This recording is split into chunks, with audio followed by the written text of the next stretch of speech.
திருவள்ளுவரின் வழியில் வாழ்ந்து வாழ்வின் உன்னத நிலையினை அடைய திருக்குறளோடு நாம் என்னும் இந்த நிகழ்விலே இணைந்திருக்கின்ற உங்கள் அனைவருக்கும் முதற்கண் வணக்கம். குறள் எண் 850, அதிகாரம் புல்லறிவாண்மை. குசலன் என்பவர் 800 ஆண்டுகளுக்கு முன்பு பாண்டிய நாட்டிலே கொற்கை என்னும் ஊரில் இருந்தவர். வேதியர் மரபில் பிறந்து நூல்கள் பல கற்ற பணக்காரர். அன்றைய காலத்தில் கல்வியில் உயர்ந்தோரெல்லாம் நல்வினை இன்பம் பயக்கும், தீவினை துன்பம் தரும், புண்ணியம் செய்யத்தக்கது, பாவம் ஒழிக்க வேண்டியது, வாழ்வின் உண்மை பொருள் முக்தியடைவது, மறுபிறப்பு உண்டு, தீமை செய்பவர் நரகமடைவர் போன்ற கருத்துக்களை எல்லாம் ஏற்றுக்கொண்டிருந்தனர். ஆனால் குசலனுக்கு மேற்கண்ட கருத்துக்களில் உடன்பாடு இல்லை.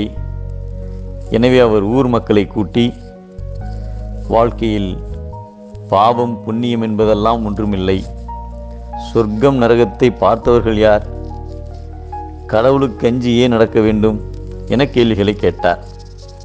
மக்கள் அனைவரும் அவர் பேசியதைக் கண்டு ஆச்சரியமடைந்தனர்.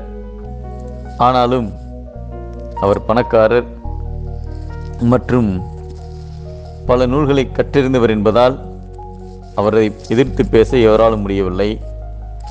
இதனால் அவர் தனது சொந்த செலவில் பல கிராமங்களுக்கு சென்று மேடை அமைத்து இது போன்ற கருத்துக்களை பேசிய வந்தார்.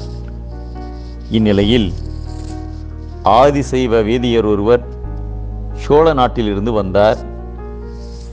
அவருடன் வாதம் செய்தார் குசலன். கடைசியில் தோல்வியடைந்தார்.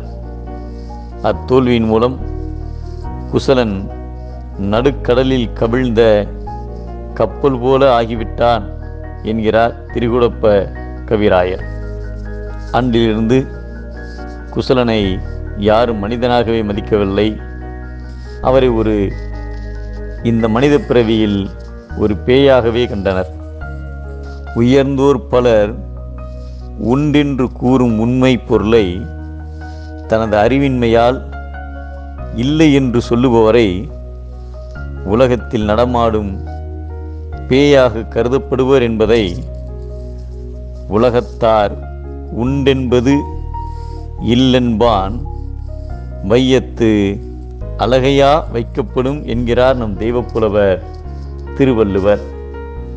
உண்மை பொருளை இல்லென்று சொல்வது பேதைமை, உண்மை பொருளை தேர்ந்து தெளிவதே அறிவுடைமை.